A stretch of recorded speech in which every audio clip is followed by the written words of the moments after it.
Bonjour, bienvenue sur ce nouveau webinaire organisé par Rose Up Association.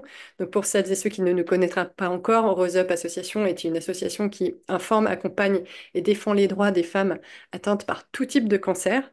Donc nous vous informons via le Rose Magazine qui paraît 2 fois par an, mais également sur notre site internet rose-up.fr où vous pouvez trouver tous les contenus du magazine et également des contenus exclusifs. Je vous invite à le regarder régulièrement puisque nous l'alimentons très régulièrement.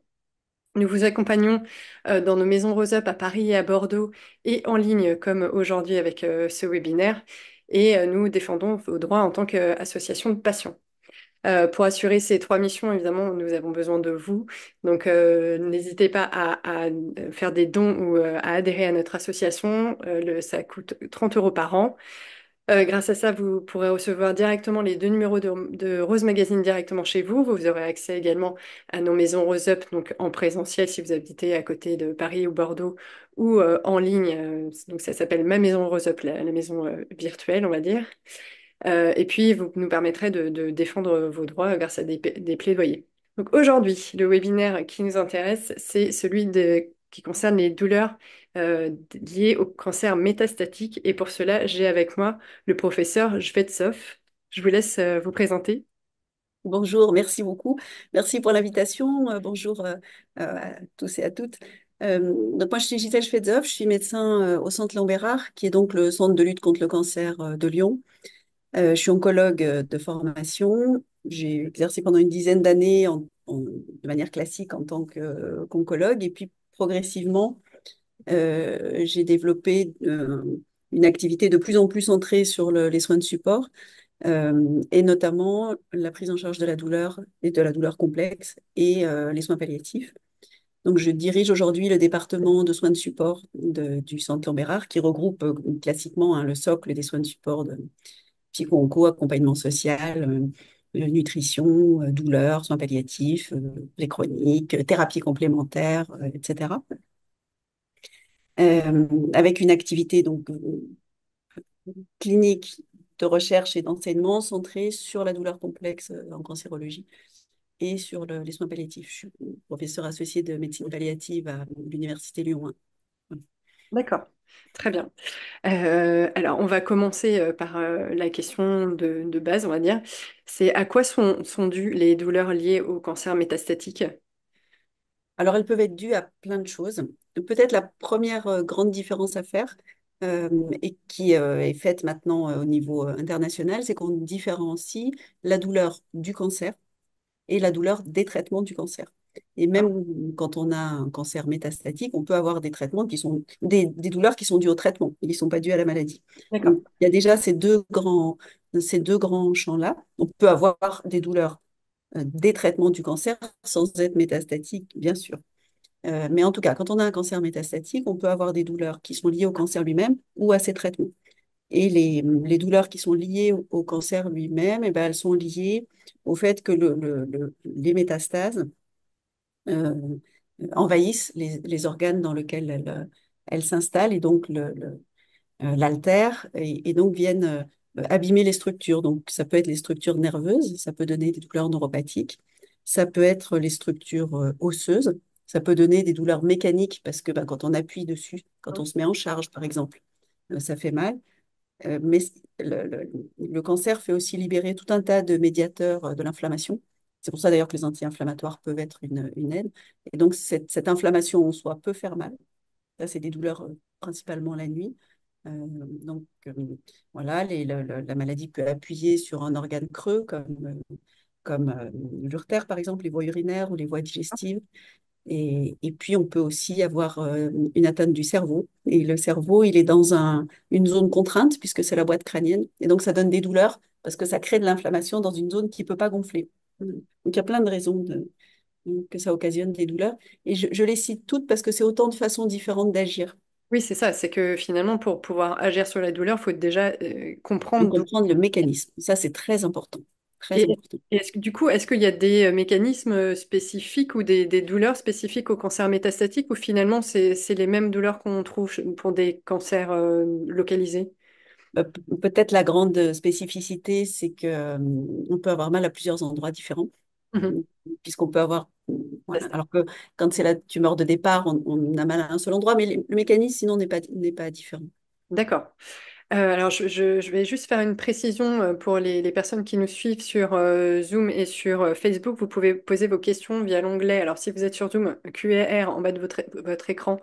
Et sur Facebook, en envoyant un commentaire, je précise juste que, évidemment, le professeur ne pourra pas faire de diagnostic, il ne s'agit pas de faire de consultation individuelle. Donc, on va aborder des sujets qui vont essayer de concerner un maximum de personnes. Donc, on ne pourra pas prendre des cas particuliers. Je dis ça par rapport aux commentaires qu'on vient d'avoir de Marianne et Audrey. Donc, on va essayer de répondre à vos questions, mais de façon un peu plus globale. Est-ce qu'il y a certaines métastases qui font plus mal que d'autres en fonction de leur localisation, par exemple? Oui, oui. Alors, je crois qu'il y avait pas mal de questions sur les métastases osseuses. C'est vrai que les métastases osseuses sont particulièrement douloureuses, avec des mécanismes de douleur multiples, hein, on en parlait. Parce que l'os est un endroit très innervé, enfin, il y a plein de très vascularisé, très innervé, donc, et puis parce que c'est la structure, c'est ce sur quoi on se tient. Donc Mhm. évidemment, il y a toutes les contraintes mécaniques de la position debout, de la position couchée qui viennent. Donc oui, l'os, c'est une des zones particulières. La plèvre est un endroit aussi régulièrement douloureux, alors que le poumon lui-même, non. L'intérieur du poumon, non. Et en général, quand on a une douleur qui vient d'une lésion pulmonaire, c'est qu'elle vient au contact de la plèvre. C'est vraiment D'accord. euh, Parce que et voilà, les organes sont pas très innervés en général, on ne non, sent pas ces organes. non.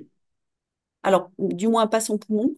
On Oui, peut être gêné pour respirer, et on peut le vivre comme une douleur, mais le, le- l'innervation propre de la douleur, elle est peu importante à l'intérieur du poumon, alors qu'elle est très importante dans la plèvre. d'accord. Donc ça c'est une zone importante. C'est pareil pour le foie d'ailleurs. En général, c'est pas l'intérieur du foie qui fait mal, c'est les lésions qui sont assez à l'extérieur et qui viennent appuyer sur la capsule qui se trouve autour du foie. Je dirais que ce sont les zones principales. Puis il y a d'autres formes de douleur, notamment l'atteinte du péritoine, euh, qui peut faire mal en elle-même, qui peut faire mal quand elle occasionne des poussées d'occlusion. D'accord. Et est-ce que une métastase peut provoquer des douleurs musculaires, des muscles qui sont autour de Alors l'organe? d'abord, oui, alors une métastase peut être dans le muscle. Oui, Ça, c'est la première chose. Et puis sinon, bien sûr que quand on a mal à un endroit, eh ben on se contracte autour, on se tient moins bien, notamment les douleurs achilliennes. Donc on peut avoir des contractures autour et oui, on peut venir rajouter de la douleur par les muscles qui sont autour. alors, vous le disiez, hein, les douleurs liées au cancer, donc elles peuvent être liées à la pathologie en elle-même, mais aussi par les traitements. Comment on sait si ça vient du cancer et des traitements et surtout quand est-ce qu'on consulte? Parce que par expérience, les personnes qui nous contactent, on a l'impression qu'elles consultent un peu peut-être tardivement parce qu'elles considèrent que la douleur, finalement, ça fait un peu partie de la maladie et se font à cette idée. Et peut-être qu'elles attendent un peu longtemps avant de consulter. Alors, c'est quand le bon moment pour consulter? Alors, d'abord, ça dépend, consulter qui? Oui. Consulter son médecin traitant ou consulter son oncologue. À partir du moment où il y a plusieurs choses. Il y a l'intensité de la douleur, Mhm. le fait que ça retentit sur le sommeil. Ça, c'est D'accord. un point très important. Ça retentit sur le sommeil, ça retentit sur les activités quotidiennes, ça empêche de faire ce qu'on veut faire. Là, bien sûr, il faut consulter pour pouvoir être soulagé. Et puis, il y a euh, euh, je- mon traitement est en cours, et puis tout d'un coup, j'ai une douleur, ou bien mon traitement est fini, Mhm. et depuis quelque temps, pas tout d'un coup, mais depuis quelque temps, j'ai une douleur qui n'est pas la même que d'habitude. J'ai quelque chose de nouveau qui a tendance à s'accentuer, qui commence à me réveiller la nuit, voilà. Bien sûr que, j'allais dire, c'est pas parce qu'on a un cancer, et même métastatique, qu'on n'a pas les douleurs de tout le monde. Oui. Donc, bien sûr, on peut avoir une douleur parce qu'on a dormi de travers. Ça passe en quelques jours. Donc, on ne consulte pas tout de suite, on attend quelques jours, mais une douleur Qui s'installe. qui est nouvelle, qui s'installe, qui est toujours la même, c'est ça qui doit faire Je dois consulter. alerter. D'accord. Et alors, du coup, vous avez anticipé la question, on consulte qui dans ces cas-là? Eh ben, celui que l'on voit le plus vite, c'est-à-dire son médecin traitant ou son oncologue, selon la façon. Si on a Si on a une chimiothérapie toutes les semaines à l'hôpital de jour, c'est l'oncologue qu'on va voir. Il est peu probable que ce soit le médecin traitant, mais pourquoi pas? Si on a un médecin traitant qui est disponible, c'est très bien aussi. Si on est entre deux périodes de surveillance, on va voir son médecin traitant et puis lui va réorienter. D'accord. Mais vous allez me dire, l'oncologue, on le voit un quart d'heure, il y a plein de trucs à discuter, il Oui. n'y a pas beaucoup de place pour la douleur, même s'il est très attentif, c'est pas faux. Euh, et donc, c'est sans doute important de pouvoir lui dire, mais j'aurais besoin de faire le point de la douleur avec quelqu'un, est-ce que vous pouvez m'adresser à quelqu'un? Mm. Oui, parce que c'est pas forcément lui qui va répondre à la question, parce on comprend que c'est très complexe comme. Il va répondre en première intention. Enfin, les oncologues se sont beaucoup sensibilisés depuis des années à cette question, donc ils savent tous d'abord, bien sûr, être alertés s'il faut faire des examens supplémentaires, et puis ils savent tous manipuler les médicaments de base, dont on reparlera, j'imagine, Oui, sur de les- la douleur. Mais dans des situations où les traitements de première intention n'ont pas fonctionné, voilà, il ne faut pas hésiter à dire que ça fonctionne. qu'on peut être adressé à une consultation spécifique. Et peut-être je prends les questions dans le désordre, mais euh, il y a un certain nombre d'endroits, dans les centres anticancéreux, non. Mais il y a beaucoup d'endroits où, si on demande une consultation douleur chronique, on va être adressé dans ce qu'on appelle des CETD, des centres d'études et traitement de la douleur. Et la plupart de ces centres ne s'occupent pas de la douleur du cancer. Ils s'occupent D'accord. éventuellement de la douleur des traitements du cancer, mais en général pas de la douleur du cancer. Et surtout, comme ils s'occupent de douleurs non cancéreuses, ils ont des délais qui sont beaucoup plus longs que nous. D'accord.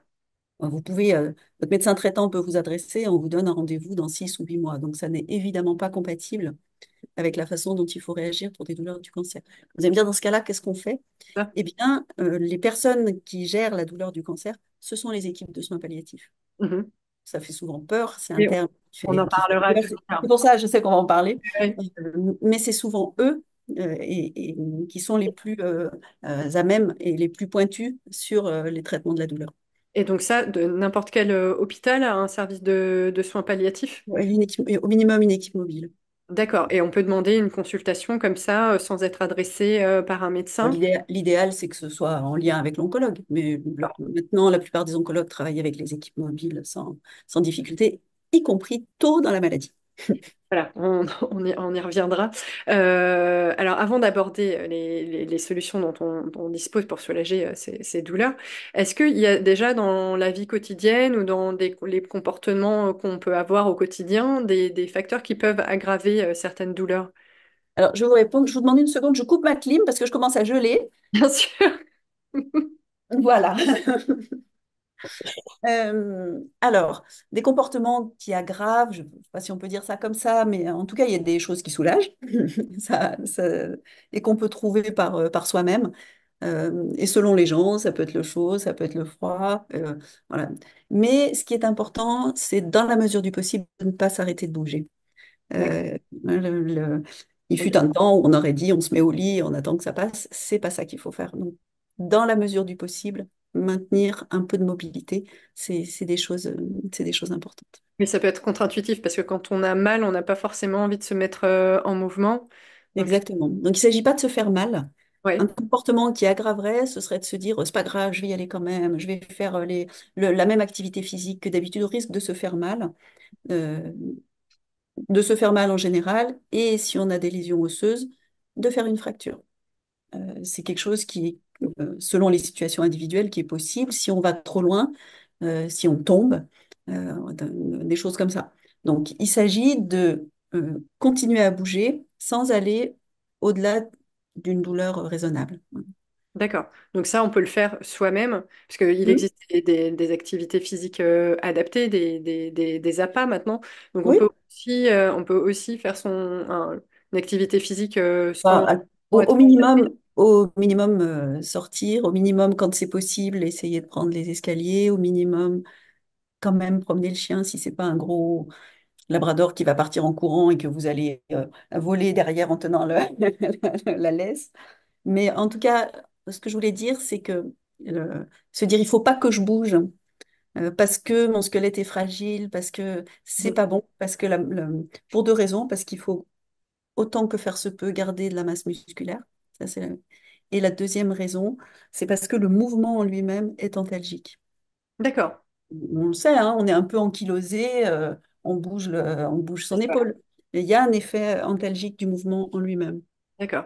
Et est-ce qu'il y a des activités physiques qui sont particulièrement bénéfiques quand on a des douleurs liées au cancer? Alors, quand c'est possible, l'eau, c'est toujours très bien, parce que les mouvements dans l'eau, évidemment, facilitent. Alors, c'est pas toujours facile quand on a une voie centrale, hein, c'est pour ça que je dis quand c'est possible.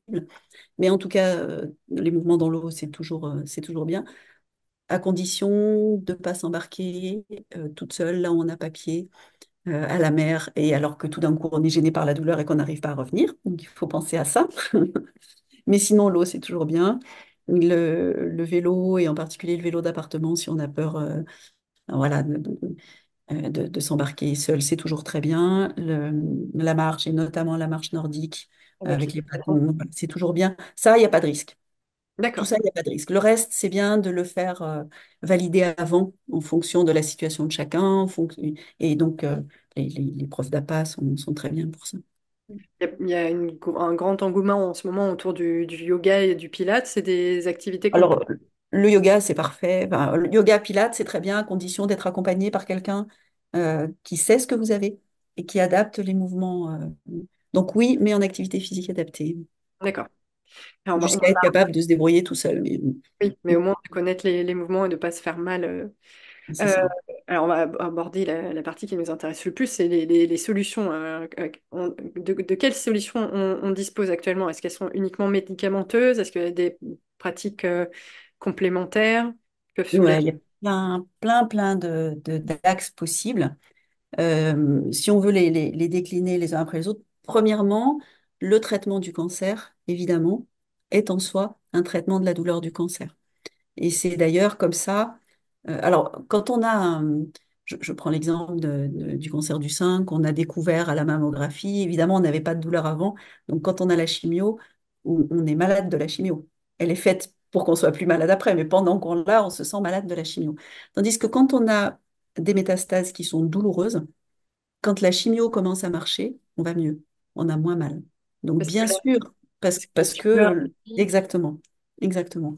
Donc bien sûr que le traitement du cancer, c'est un traitement de la douleur. Mais on ne va pas attendre que la chimio marche pour soulager. La chimio ou l'immuno ou ce qu'on veut. La chirurgie, bien sûr, peut être une solution. Quand on a un os qui a cassé, le meilleur soulagement, c'est de mettre un clou à l'intérieur et on est soulagé immédiatement. La radiothérapie, c'est un outil très important de soulagement de la douleur. Les techniques ont évolué et souvent, pas toujours, mais souvent, on peut faire une seule séance, d'accord.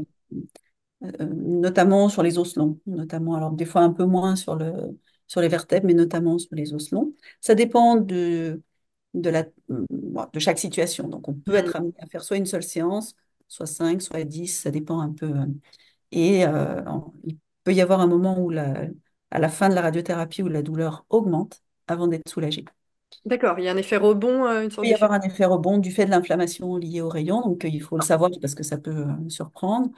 Et l'effet antalgique des rayons, il arrive dans entre 60, oui, 60% des patients, 60-70% des radiothérapies qui sont faites pour la douleur permettent de soulager efficacement la douleur. Donc c'est à la fois très efficace et à la fois, évidemment, il y a quelques personnes chez qui ça peut ne pas fonctionner. Oui, Euh, c'est Violaine d'ailleurs qui dit que donc elle a un cancer métastatique avec des métastases à la hanche et après 5 séances de radiothérapie, ça ne va pas mieux. Donc, hmm. faut... Alors, soit on est très tôt derrière la radiothérapie et ça peut encore venir, hein, jusqu'à un mois après la radiothérapie, soit ça n'a pas permis de soulager suffisamment et il faut regarder pourquoi. Et une des raisons possibles, c'est cette question mécanique dont je parlais tout à l'heure. Mhm. Euh, sur la hanche, si la hanche est très abîmée, chaque fois qu'on se met debout, on rappuie sur une zone qui est très abîmée. C'est le cas, par exemple, quand on a un tassement vertébral. Un tassement, c'est une fracture, en fait, hein. La vertèbre se Ça- tasse, s'écrase. Et donc, chaque fois qu'on bouge, les morceaux frottent l'un contre l'autre. D'accord, c'est ça qui fait Donc, mal. on peut bien faire tous les rayons qu'on veut. Mhm. ça ne soulagera pas la partie mécanique. Ça soulagera la partie inflammatoire, mais pas la partie mécanique. Et donc, dans ces cas-là, on a plutôt recours à des techniques de radiologie interventionnelle. Il y en a beaucoup maintenant, beaucoup, beaucoup, de toutes sortes. Cimentoplastie, donc le fait de mettre du ciment dans la zone, Ah, dans l'os. d'accord. Euh, Avec le ciment, on peut même mettre des vis sans opération. Ce sont les radiologues qui font ça en percutané. On peut mettre des vis, on peut le traiter avant, on peut faire soit avec du chaud, soit avec du froid, c'est-à-dire de la radiofréquence ou de la cryothérapie Oui, pour c'était. traiter la lésion avant, et puis on met du ciment après. Enfin, il y a plein de choses possibles. Sans ciment, on peut faire de la cryothérapie. Enfin, voilà. Il y a beaucoup de développement, il y a d'autres techniques toutes nouvelles qui arrivent, donc c'est très intéressant. Enfin, vous savez, dans la prise en charge du cancer, il y a toujours les RCP. Oui. Et maintenant, dans la plupart des centres de cancérologie, il y a des RCP os Alors, dédiés. on va peut-être juste rappeler ce que veut dire l'acronyme Oui, CP. ouais, réunion de concertation pluridisciplinaire, les endroits où on discute à plusieurs des décisions de Voilà. traitement. Au départ, c'est l'oncologue, le radiothérapeute, le chirurgien, l'anapathe, c'est-à-dire celui qui regarde les cellules au microscope, le radiologue, voilà. Et donc, en général, il y a une RCP par pathologie, Mhm. pour le cancer du sein, pour le cancer du rein, voilà. Mais il y a aussi, dans beaucoup, beaucoup d'endroits, une RCP métastase osseuse. Parce que pour les métastases osseuses, on a besoin d'avoir l'oncologue, le radiothérapeute, le radiologue interventionnel, le chirurgien orthopédiste, Ouais. le rhumato. Enfin, voilà, et idéalement quelqu'un d'une équipe douleur. Mhm. Donc voilà, ça c'est un champ très intéressant euh, pour discuter, pour voir si on peut amener quelque chose de plus pour soulager la douleur osseuse. Donc, le, la chirurgie, la radiothérapie, la chimio, la radiologie interventionnelle, tout ça, c'est tout ce qui vient traiter la maladie elle-même. Alors, vous parlez de cryothérapie. Mhm. C'est un article que j'aimerais écrire, j'ai pas encore eu le temps d'écrire, mais c'est très intéressant. Vous pouvez nous expliquer un peu comment ça fonctionne? Alors, la cryothérapie qu'on utilise dans ce cas-là, donc ce sont les radiologues interventionnels qui font ça sous anesthésie, sous scanner. Ils vont dans la zone qu'ils souhaitent traiter et ils détruisent cette zone tumorale, typiquement une métastase osseuse par exemple. Ils la détruisent avec du froid. Donc, D'accord. ils font descendre, ils ont du matériel pour faire descendre très bas la température, ça crée un glaçon. Mhm. Et en fonction de l'intensité de leur appareil, du temps d'application, ils sont capables de contrôler très précisément le diamètre du glaçon. Donc, c'est D'accord. très intéressant parce que c'est très efficace localement. Et comme D'accord. ils contrôlent bien la diffusion, ils arrivent à bien protéger les organes qui sont autour et qu'il ne faut pas geler, évidemment. Ouais. Il Euh, semble aussi qu'il est possible de le faire sur un nerf Exactement, qui... exactement. Ça, c'est ce qu'on appelle une cryoneurolyse. À ce moment-là, ça se fait beaucoup, par exemple, pour la paroi thoracique. Mhm. On traite une ou un, deux, trois étages pour venir soulager des douleurs de la paroi thoracique. Donc, ça veut dire qu'on identifie quels sont les nerfs qui vont donner ce C'est ça, message douloureux au ça, cerveau et on c'est les... ça. Alors, oui, oui, mais qui viennent de la périphérie. Ce sont les nerfs périphériques sur lesquels Oui, on fait oui, ça. je Ouais, sur le c'est cerveau. c'est ça, c'est ça. Donc il y a Audrey qui nous confirme qu'elle a eu une cimentoplastie avec pose de deux spine jack. Alors je lis parce que j'avoue que je... Oui, alors le spine jack, c'est une technique pour essayer de reconstituer la hauteur de la vertèbre une fois que la D'accord. vertèbre est placée. Et ça permet de redonner un peu de hauteur à la vertèbre. Et ça, c'est important pour la statique vertébrale. Parce que sinon, on se retrouve Elle confirme que une les douleurs sont déformation. Voilà. parties, ces douleurs sont parties un mois après les rayons, après 5 séances de rayons. Mhm. Actuellement, elle avait que une petite raideur, mais plus rien à voir avec les douleurs qu'elle avait avant au niveau des vertèbres. Donc Des merci. fois, on peut faire les deux. Des fois, il faut faire que de la Ouais, radiologie interventionnelle ou que des rayons. Des fois, on a besoin de faire les deux. Donc ça, c'est toutes les techniques. euh, Donc, intervention. chirurgie, rayon, c'est la base du traitement du cancer. Et puis, radiologie interventionnelle, soit ça vient traiter la tumeur là où elle est, soit ça vient réparer l'os ou consolider l'os qui souffre. Et puis après, donc on a toute la partie médicaments. Mhm. Alors, les médicaments de la douleur, notamment des douleurs liées aux métastases, ça reste quand même. euh, basés sur les opioïdes, sur la morphine et ses dérivés. Ce sont des traitements dont on a vraiment besoin, qui sont très importants, qui ont mauvaise presse, J'allais euh, dire, oui. qui ont mauvaise presse, mais qui restent efficaces et souvent nécessaires. Mhm. Par contre, on a la chance maintenant d'en avoir de différents types. Donc, on peut s'ajuster. S'il y en a un qu'on supporte pas bien, on peut donner un autre. Enfin, il y a plein de façons de les adapter. Et On pour les peut les prendre personnes par là. et pour Oui. les personnes qui ont peur des dépendances, qu'est-ce Alors, qu'on...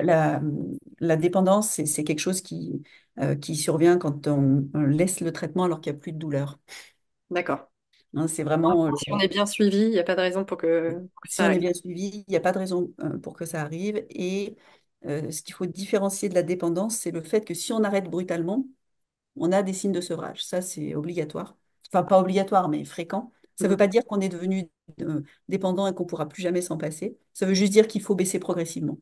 Que quand on veut arrêter, et j'instaure beaucoup de traitements à base de morphine et j'arrête beaucoup de traitements à base de morphine. C'est vraiment le traitement du moment où la douleur est intense. D'accord, Une fois qu'on a fait autre chose, on a fait les rayons, la chimiomarche, pas quoi, on arrête, il n'y a pas de problème. d'accord. Donc ça c'est un gros morceau, et puis on sait maintenant prévenir les effets secondaires. Mhm. On imagine des tas de trucs avec la morphine. Le problème principal, c'est la constipation. Et ben, Oui, on sait maintenant prévenir la constipation. Enfin, donc voilà, c'est un paquet important des traitements de la douleur du cancer. Ça mhm. n'est pas, euh, sauf exception, un traitement de la douleur des traitements liés au cancer. Ok. C'est pas un, si on a je sais pas moi, on a eu sa chimiothérapie après son cancer du sein et on garde plusieurs mois après une neuropathie périphérique douloureuse, hein, des fourmis douloureuses dans les mains et dans les pieds, ça se traite pas par morphine. C'est vraiment le traitement de la douleur du cancer lui-même, Encore ou une fois, éventuellement du post-opératoire aussi. Mais sinon, voilà, on- encore une fois, d'où l'importance de bien identifier l'origine de la douleur. de bien identifier, c'est ça. Donc, pour nos auditrices, sachez qu'on a écrit un article qui explique la différence entre les douleurs neuropathiques et les douleurs nociceptives. Je vous invite à le lire pour comprendre justement la différence que le professeur vient d'évoquer. Et donc, du coup, On utilise évidemment, aussi régulièrement des anti-inflammatoires. Et d'ailleurs, beaucoup de gens s'automédiquent avec des dérivés des anti-inflammatoires, puisque le Nurofen ou les choses comme ça, l'aspirine. Alors, aspirine et traitement du cancer, vous oubliez. À part, à part l'aspirine à petite dose qui est donnée pour fluidifier le sang, ça c'est autre chose. Si vous avez de l'aspégique ou du cardégique dans ce cadre-là, vous le gardez. Mais l'aspirine qu'on achète à la pharmacie 1000 et hmm, qu'on prend pour la douleur, ça va pas avec les traitements du cancer en général. Le parce que, paracétamol, oui. Le parce que, paracétamol, oui. parce que Parce là, que c'est âgé. parce que ça a un impact sur les plaquettes. Ça a un D'accord. impact sur les plaquettes, ça a un risque Ouais, d'ulcère, c'est bon, voilà. d'accord. Ok. Donc ces médicaments-là, alors le paracétamol, oui, mais les autres, pas en automédication. Il faut en discuter. Les anti-inflammatoires vraiment, qu'on appelle non stéroïdiens, les AINS, c'est le kétoprophène, c'est le Voltaren, c'est le Profenit. Je dis des noms de marque, mais parce que c'est les trucs qu'on a généralement. Ça, c'est très efficace, notamment sur les douleurs osseuses, D'accord. notamment sur les douleurs pleurales, mais ça n'est pas dénué de toxicité. Donc, on n'aime pas les garder longtemps. Mhm. Alors, on sait en général que ça peut donner mal à l'estomac, et c'est vrai. Mais il faut faire attention aussi parce que ça peut être toxique pour les reins. Donc il faut faire attention si on doit avoir une injection pour le scanner, si on est déshydraté parce qu'il fait très chaud dehors. C'est des médicaments qui ont l'air plus sympas que la morphine parce que plus courants. Oui, Au long cours, pas voilà, forcément. il faut que ce soit accompagné. D'accord. On peut parfois donner de la cortisone, Mhm. exactement pareil. Médicament extrêmement efficace, mais qu'il ne faut pas garder trop longtemps parce qu'après, il y a des effets secondaires. D'accord. Donc, ça peut permettre de passer une crise, mais Mhm. ce n'est pas quelque chose qu'il faut garder longtemps. Après, on a des médicaments qui sont liés à la douleur neuropathique, justement. Ils sont des douleurs liées au fait qu'il y a une atteinte sur les nerfs, au sens anatomique, hein, ça ne veut pas dire psychologique, hein, au sens Oui. anatomique. Et là, on utilise des médicaments assez particuliers qui sont certains antiépileptiques, et pourtant, il y a pas d'épilepsie. Mhm. et certains antidépresseurs. Et pourtant, souvent, il n'y a pas de dépression. Il peut y en avoir, mais souvent, il n'y en a pas. C'est Mais important. si on vous donne voilà, un antidépresseur pour la douleur neuropathique, c'est pas que le médecin s'est dit, ouais, c'est dans la tête, je vais lui filer ça. C'est ça qui marche. Et certains seulement. C'est Et important ça de le marche. préciser parce qu'en effet, on a Voilà, des retours de femmes qui ne comprenaient pas pourquoi on leur donnait c'est des ça. antidépresseurs. Donc c'est pas parce que, comme vous dites, on pense que c'est dans leur tête. Ça a C'est vraiment ça. une efficacité sur les douleurs. Sur les douleurs neuropathiques et seulement certains antidépresseurs. Et ça peut marcher un peu aussi sur les douleurs articulaires qu'on a beaucoup avec les hormonothérapies.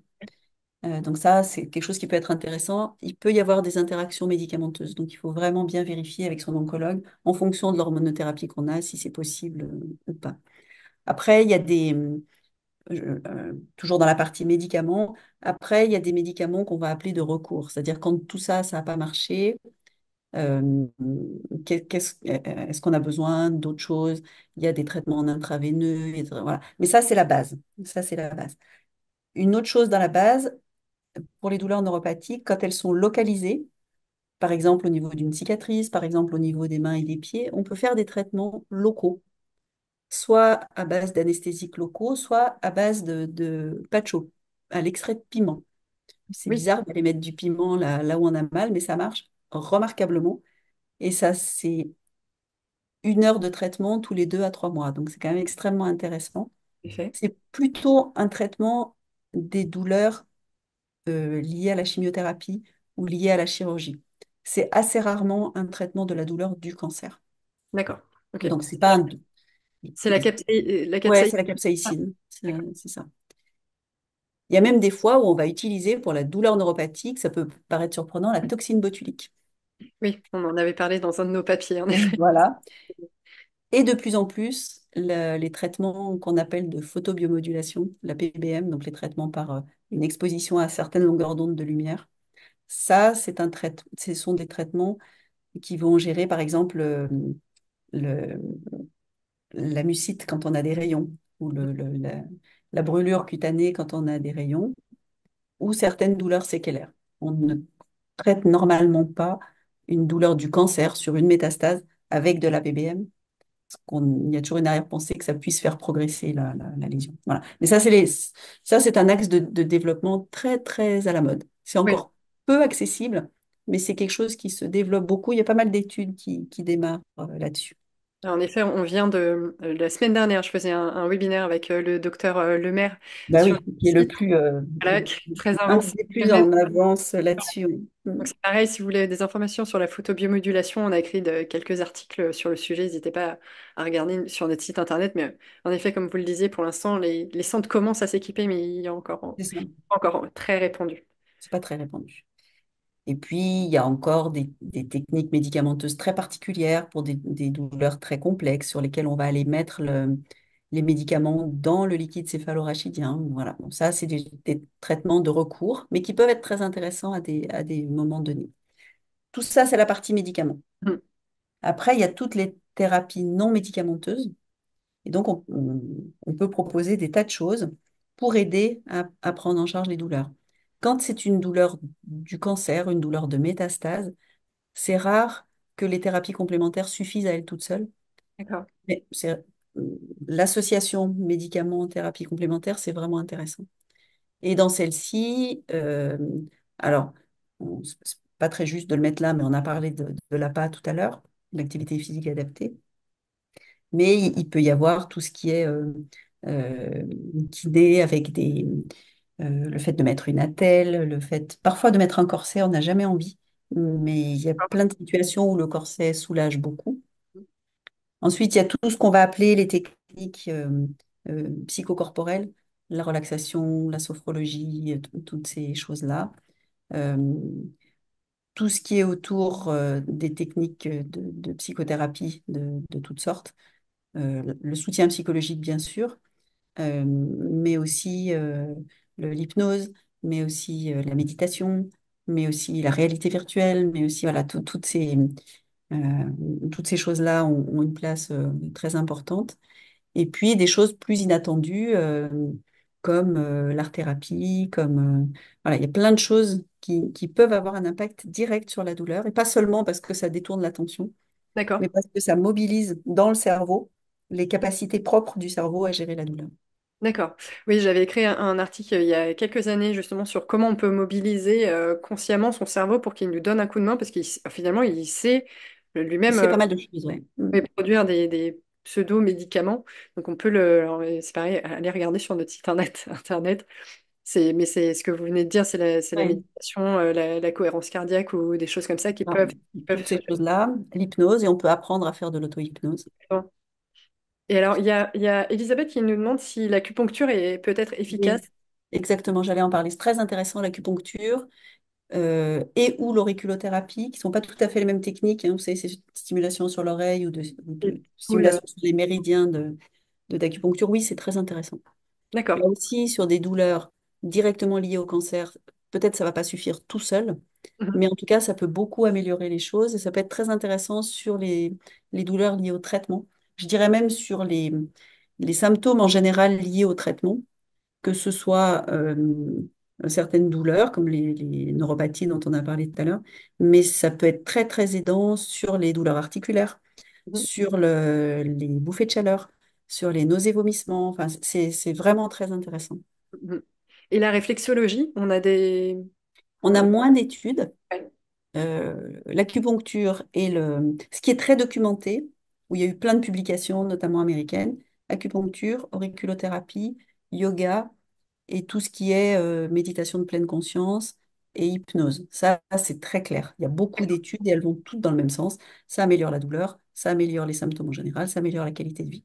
Pas de doute là-dessus. La réflexologie plantaire, il y a beaucoup moins d'études. Il y a beaucoup de centres qui en proposent, nous entre autres. Donc, on a l'impression d'avoir, voilà, on est plutôt convaincus que c'est intéressant, mais je ne peux pas vous dire qu'il y a autant d'études pour le montrer. L'ostéopathie, il y a peu d'études, encore moins.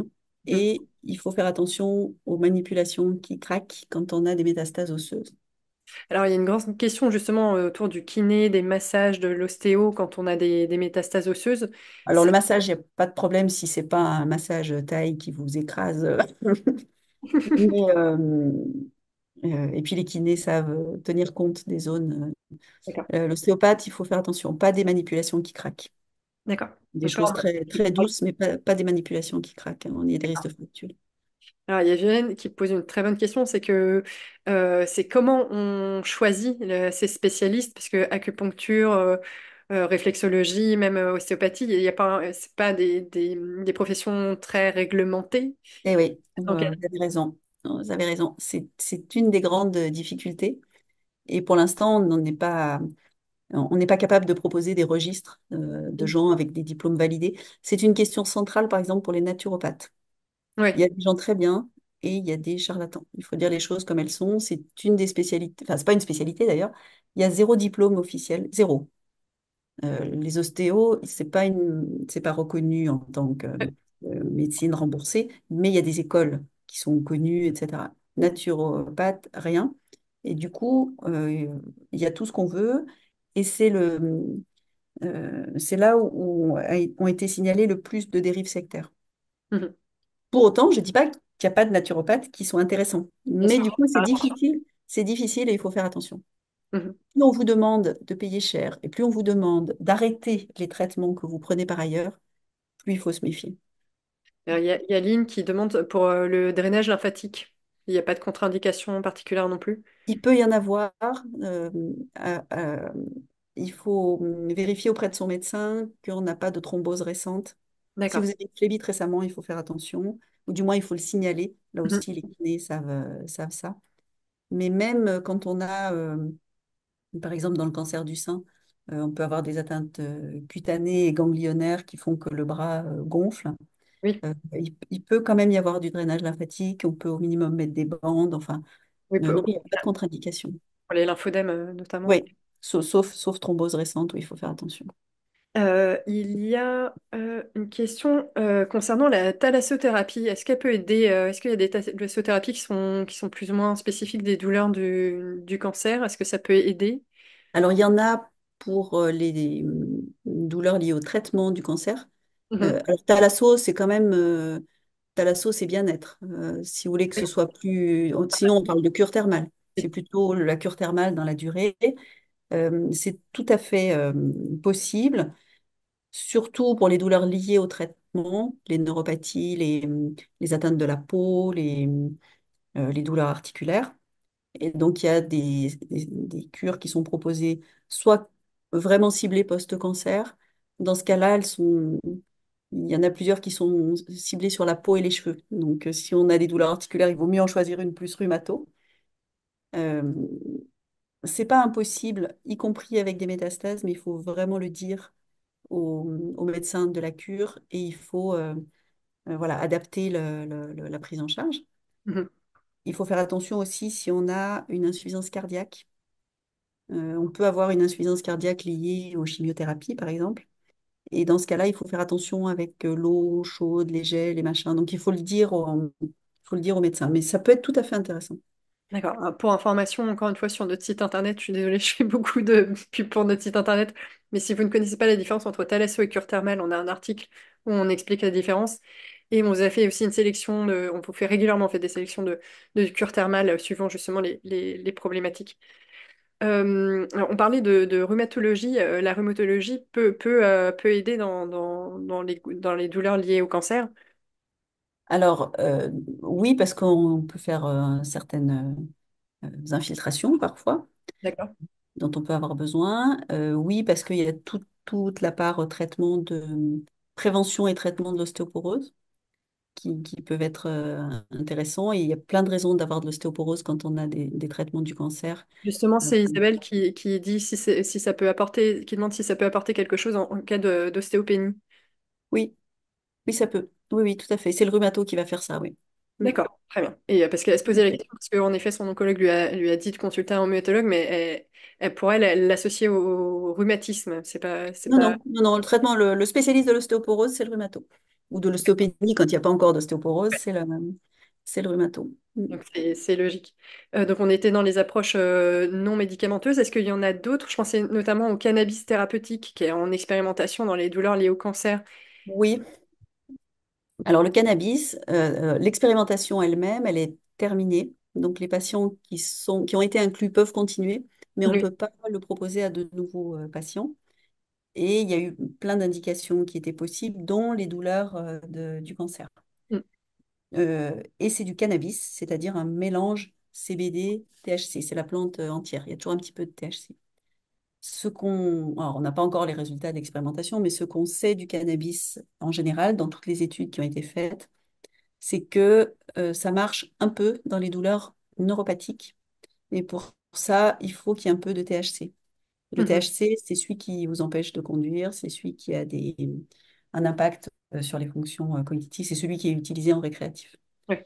Euh, le CBD qu'on peut acheter dans le commerce sur la douleur, ça marche un peu dans le relâchement musculaire.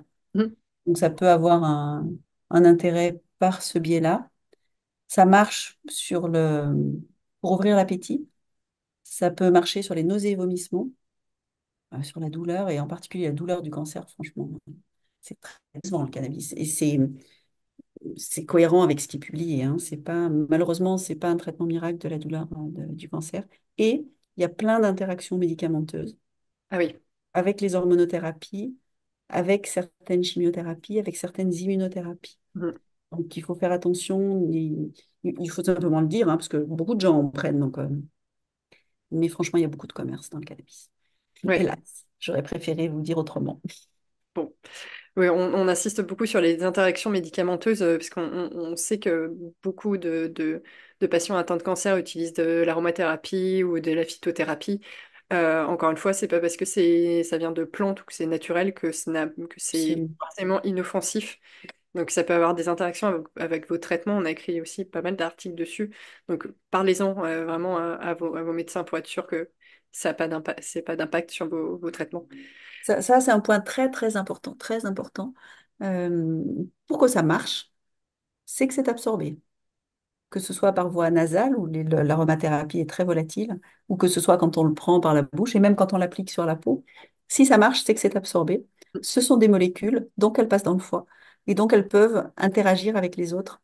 au niveau du foie, hein. Donc le fait que ce soit naturel ne change rien à ça. Ça ne veut pas dire qu'il ne faut pas utiliser de plantes, mais ça veut dire qu'il faut avoir conscience de ça. Alors, La il y en a... phytothérapie et l'aromathérapie, c'est pas tellement des traitements de la douleur. D'accord. Des nausées, oui, beaucoup, de l'anxiété, voilà, mais des douleurs. Il y a Nathalie qui pose la question de l'homéopathie. L'homéopathie, chaque fois qu'on fait des études, on ne trouve pas d'effet spécifique. Alors, certainement pas sur la douleur. Alors là, mais par exemple, ça a été essayé dans les nausées et vomissements, etc. Donc, après, ce sont des études qui sont critiquables parce que tout le monde reçoit la même chose. D'accord. Alors, l'homéopathie, c'est par définition notamment très personnalisé et adapté. Voilà. Donc, ça se discute, la validité de. Mais pour le coup, euh, il n'y a, il y a pas ou très peu d'études qui montrent que ça marche. Très bien. Est-ce qu'il y a d'autres pratiques complémentaires comme ça ou non médicamenteuses qui fonctionnent et qu'on n'aurait pas citées? Alors, j'ai l'impression qu'on a évoqué pas mal de choses, mais peut-être que vous avez en tête des choses que vous utilisez vous et N'hésitez dont pas on à me n'a pas dire parlé. en commentaire. Là, je vous ai donné au fur et à mesure celles qui arrivaient. Bah, dans ce cas-là, je vous propose qu'on parle des soins palliatifs, parce que vous le Mhm. disiez en introduction, c'est un mot qui fait peur, et pourtant, c'est très important pour notamment la gestion de la douleur. Alors, C'est ça. déjà, c'est quoi les soins palliatifs? C'est quoi les soins palliatifs? Les soins palliatifs, c'est quelque chose qui se pratique partout dans le monde, qui répond à une définition de l'OMS, et ce sont euh, les traitements, soins, accompagnements qu'on peut proposer à des personnes qui sont atteintes d'une maladie grave et évolutive, et qui engagent potentiellement le pronostic vital, mais pas forcément à court terme du tout. C'est tout, c'est ça. Et C'est là-dedans, c'est pas forcément associé à la fin de vie, parce que c'est c'est pas vrai. forcément associé à la fin de vie. Et d'ailleurs, c'est aussi associé à la fin de vie, hein, bien sûr. Ce sont les spécialistes de la fin de vie, mais pas que. Et aujourd'hui, on travaille beaucoup sur le concept de soins palliatifs précoces, early palliative care, soins palliatifs précoces. Et il a été montré, pour le coup, dans beaucoup d'études, que quand on a une maladie grave, une maladie métastatique, si on fait en même temps le traitement du cancer et une prise en charge par une équipe de soins palliatifs, on améliore la qualité de vie, on améliore les symptômes, on diminue les soins inutiles, dans certaines études, on augmente la durée de vie euh, et on augmente la satisfaction des patients. Donc, c'est pas du tout quelque chose qui empêche d'avoir de la chimio, pas du tout. C'est pas ou l'un ou l'autre, D'accord. hein. En complément. Chacun se concentre sur un, un abord différent un regard différent. Moi, je vois beaucoup de patients en consultation de soins palliatifs qui voient leur oncologue qui continue la chimiothérapie, hein. C'est pas l'un ou l'autre. C'est D'accord. très intéressant de pouvoir faire les deux en même temps. Alors, pas chez tout le monde pendant des années, mais à partir du moment où on est embêté avec un symptôme, où on se pose des questions, où on a besoin de réfléchir à ce qui pourrait arriver, une grande devise que j'utilise beaucoup, qui est tirée là aussi d'articles américains, mais le principe, c'est de dire, dans une maladie grave, on peut en même temps anticiper le pire et espérer le meilleur. Mhm. C'est Donc on pas peut faire les deux en même temps. Et c'est ça qu'on fait en fait. C'est de se dire, mais si ça va pas, qu'est-ce qu'on peut faire? Comment on peut l'anticiper, etc. Et puis si ça va, tant mieux. Et qu'est-ce qu'on fait pour que ça aille? Voilà. C'est ça l'idée. Et alors, du coup, à quel moment on demande des soins palliatifs et qui les demande finalement ces soins palliatifs? Alors c'est en général l'oncologue, ou ça dépend un peu des organisations, mais c'est en général l'oncologue. Il le fait en général quand il bute sur un symptôme. Il est un peu embêté, il ne sait pas comment. Mais de plus en plus, on se dit, mais il faudrait le proposer de manière systématique. Alors, nous, on n'est pas capable, dans le centre où je travaille, il y a, je sais pas, 80 oncologues et 3 médecins de soins palliatifs. Donc, évidemment, on ne peut pas imaginer qu'on va voir tout le monde. Et puis, c'est pas que les médecins, les soins palliatifs, hein. Oui. C'est pluridisciplinaire, médecins, infirmières, psychologues, ça c'est la base. Mhm. Mais bien sûr, on travaille avec l'ensemble des soins de support, la diététique, l'assistante sociale. Enfin, voilà, c'est vraiment une approche pluridisciplinaire qui s'adresse aux patients et à son entourage. Et à ses soignants. On prend aussi soin des soignants. C'est une bonne idée. Et ces soins Voilà. palliatifs, il y en a dans tous les hôpitaux? C'est plus Alors, particulier en France? Oui, pratiquement partout. En tout cas, à l'hôpital public et dans les centres de lutte contre le cancer. Dans les établissements privés, il n'y a pas toujours une équipe mobile sur place, mais il y a en général une convention avec une équipe mobile d'un autre établissement qui peut venir quand il y en a besoin.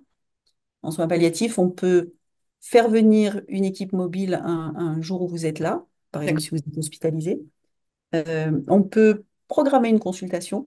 On peut venir en consultation ambulatoire, hein, on n'est pas obligé d'être hospitalisé pour ça. Il peut y avoir des hôpitaux de jour dédiés aux soins palliatifs, où vous n'aurez pas de chimio, comme ça, mais c'est l'occasion de voir le médecin, l'infirmière, le psychologue, en général une thérapie complémentaire en même temps, et peut-être l'oncologue le même jour, et peut-être le scanner qui était programmé, peut-être une ponction d'acide s'il y en a besoin, mais de manière programmée, posée, avec les différents intervenants qui viennent à vous, plutôt que de courir, d'attendre 3 heures dans la salle d'attente avant le rendez-vous d'après. Voilà, c'est des choses qu'on fait volontiers. On peut avoir des soins palliatifs à domicile, bien sûr, euh, avec ou sans hospitalisation à domicile, selon le Mhm. niveau de soins dont on a besoin. Et on pose des fois la question des EHPAD. Elles se déplacent aussi dans les EHPAD. De plus en plus, les EHPAD ont des conventions avec des équipes de soins palliatifs. Oui. D'accord. Oui. Donc, donc le message, c'est n'hésitez pas à solliciter les équipes de soins palliatifs. Enfin, Le si, message, c'est même pas peur. Si votre oncologue vous propose de rencontrer les soins palliatifs, vous avez euh, du bénéfice à en tirer. Ça n'aggravera pas la maladie, ça n'obligera pas à arrêter la chimio, Mhm. euh, mais au contraire, ça amènera un regard centré sur comment on peut améliorer les symptômes, euh, comment on peut aller mieux autrement qu'avec les traitements du cancer. Et si l'oncologue ne le propose pas spontanément, est-ce qu'on peut le demander? Alors, on peut lui suggérer à lui, d'une part, et on peut solliciter directement dans l'établissement où on est. On peut regarder sur le site, par exemple, et on peut contacter le secrétariat, c'est possible. Directement. D'accord, très bien. Alors, on arrive un peu à la fin des questions qu'on avait prévu de poser. Du coup, je regardais les dernières qui étaient arrivées. Donc, il y a quelques questions, notamment sur la phytothérapie. Il y a Violaine qui pose la question du chardon-marie pour le foie et du desmodium. Est-ce que Euh, ça va être utile en pour tout les douleurs? cas, alors pour les douleurs, non. Pour des douleurs de métastase hépatique, non. Toute phytothérapie demande ce qu'on appelle une conciliation médicamenteuse, c'est-à-dire qu'il y a un travail avec le pharmacien, soit le pharmacien d'officine, soit le pharmacien d'hôpital, si vous avez en même temps un traitement du cancer, et notamment des thérapies ciblées. De Ouais. l'hormonothérapie, des thérapies ciblées, il faut vraiment, vous savez, il y a des trucs classiques, le pamplemousse, tout ça, mais il y a des choses moins classiques, et il faut vraiment c'est pas du tout interdit de les prendre, mais il faut vraiment faire attention aux interactions médicamenteuses. Alors là, c'est pareil, on a publié il y a quelques jours un article sur les compléments alimentaires, notamment à base de curcuma. Il me semble qu'on parle de desmodium aussi, où justement on alerte sur les interactions médicamenteuses avec ces plantes-là. Alors, il y Il peut y a... avoir des choses très intéressantes. Si vous voulez, peut-être ça va vous choquer ce que je dis, mais on a l'impression que quand c'est l'industrie pharmaceutique, c'est Big Pharma, il faut s'en méfier, il y a du capitalisme derrière. C'est vrai.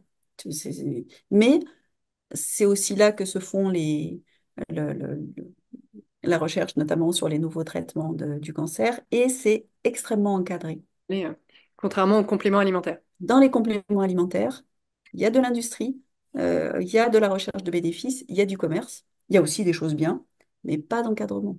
Mhm. Donc, c'est pas parce que ça n'est pas Big Pharma que c'est dénué d'intérêts commerciaux. Voilà. Ne perdez pas ça de vue. Il y a des gens qui ont tout intérêt à vous vendre plein de choses. Et alors, qu'en est-il des coupeurs de feu, des énergéticiens? Là, c'est... Alors, les coupeurs de feu, je ne sais pas dans quelle région vous êtes, mais il y a des régions, il y en a beaucoup dans la mienne, Ouais, la région Rhône-Alpes, la Drôme, la Savoie, beaucoup. c'est Sylvie. On Ah sait ouais. pas, mais il y en a ailleurs aussi, hein, mais beaucoup dans la région. On ne sait pas comment ça marche, mais ça ne veut pas dire que ça ne marche pas. Mhm. Il y a même des services de radiothérapie qui travaillent directement avec, ce qui mériterait recherche, parce que si ça coupe le feu et les effets secondaires, est-ce qu'on est sûr que ça ne coupe pas l'effet principal? Mhm. Euh, Ah oui. Ouais. On n'en a pas la preuve, donc ça mériterait de faire des études comme on en fait actuellement avec la photobiomodulation. Mais pourquoi pas? Pas de souci avec ça, à condition qu'ils ne vous prennent pas des sommes folles. C'est toujours la même histoire. Qui ne demandent Oui, pas oui, d'arrêter les pourquoi pas? traitements et qu'ils n'ont Pourquoi pas. pas? Il y a Audrey qui nous dit que ces métastases sont sous contrôle, et même qu'elles n'apparaissent plus à l'image. Et pourtant, les douleurs, elles sont encore là. Du coup, elle se demande si c'est une sorte de mémoire cellulaire du corps qui se souvient de la présence des métastases.